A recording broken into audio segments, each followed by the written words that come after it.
Good morning students. आज हम पढ़ेंगे पाठ 6 लुई ब्रेल। ये जो पाठ है ये एक ऐसे आविष्कारक के बारे में। आविष्कारक क्या होता है? जो कोई चीज का इन्वेंशन करे, जिसकी खोज करे। तो ऐसे ही आविष्कारक थे लुई ब्रेल। तो लुई ब्रेल जो थे वो शारीरिक रूप से विकलांग थे। अब शारीरिक रूप से विकलांगता क्या होती है?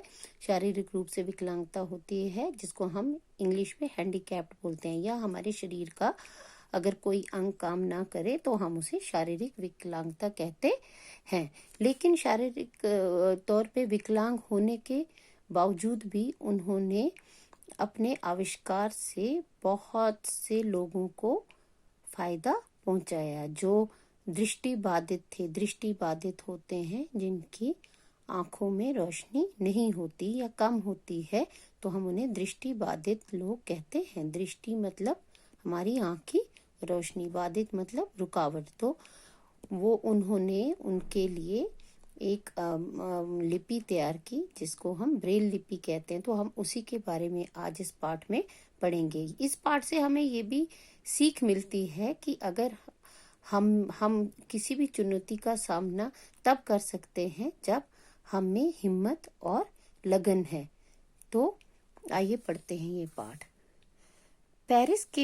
फ्रांस के पेरिस शहर में, फ्रांस जैसे आपको पता है कंट्री है, तो उसमें एक शहर है पेरिस। पेरिस से 25 किलोमीटर दूर कुपरे गांव में एक साधारण परिवार में लुई ब्रेल का जन्म हुआ।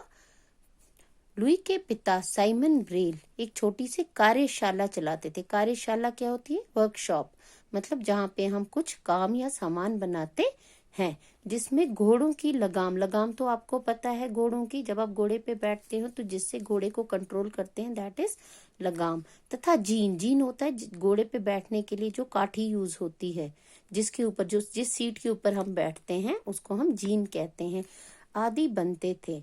वह अपनी कारीगरी के लिए पूरे फ्रांस में प्रसिद्ध थे और उसके पिता पूरे फ्रांस में प्रसिद्ध थे। लुई अपने 4 भाई बहनों में सबसे छोटा और सबसे प्यारा था। 3 वर्ष का अबोध लुई, अबोध क्या होता है? मासूम, भोला।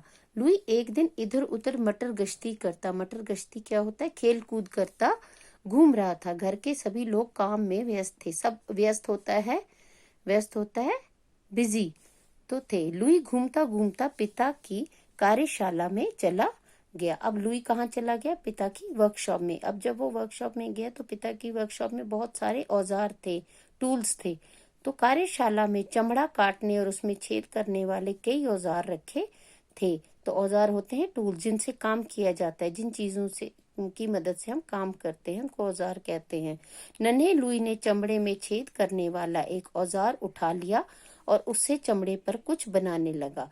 उसने भी एक चमड़े का पीस लिया, लेदर का पीस लिया, और उस पे उन टूल्स की मदद से कुछ बनाने लगा। औजार उससे संभल ना पाया, लेकिन उसको टूल्स उठाने, हम बोलते हैं ना कि छोटे बच्चे के हाथ में कोई शार्प चीज नहीं देनी चाहिए, क्योंकि छोटे बच्चे उनको संभाल नहीं पाते। तो लुई भी उसे संभाल ना पाया और उसकी आंख में लग गया। तो वो औजार जो था, टूल था, उसकी आंख में लग गया।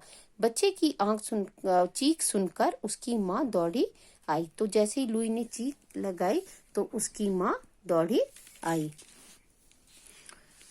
आंख में घाव हो गया था। माँ ने आंख धोकर दवा डालकर पट्टी बांध दी, किंतु लुई को आंख में इन्फेक्शन हो गया। लेकिन पहले जमाने में जैसे आजकल हम एंटीबायोटिक्स ले लेते हैं, डॉक्टर के पास चले जाते हैं, तो तब इतना जो लोगों में जो अवेयरनेस थी, लोगों इतने जागृत नहीं थे कि वो इमिडिएटली जो है डॉक्टर के पास चले जाएं। तो माँ ने क्या किया? उसकी पट्टी बांध दी आंख पे, लेकिन उससे क्या हुआ? उसकी आंख में इन्फेक्शन हो गया और वह दूसरी आंख में भी फैल गया और इन्फेक्शन फैल गया। धीरे धीरे लुई की आंखों की रोशनी चली गई। उसके माता पिता उसे लेकर पेरिस गए। नेत्र विशेषज्ञ होते हैं स्पेशलिस्ट, तो नेत्र होते हैं आई, तो आई स्पेशलिस्ट जो आंख देखने वाले डॉक्टर होते हैं उनको नेत्र स्पेशलिस्ट या नेत्र विशेषज्ञ कहते हैं, कि से सलाह की, पर काफी देर हो चुकी थी। वे निराश ही लौट आए। तो वो वहां से निराश ही लौट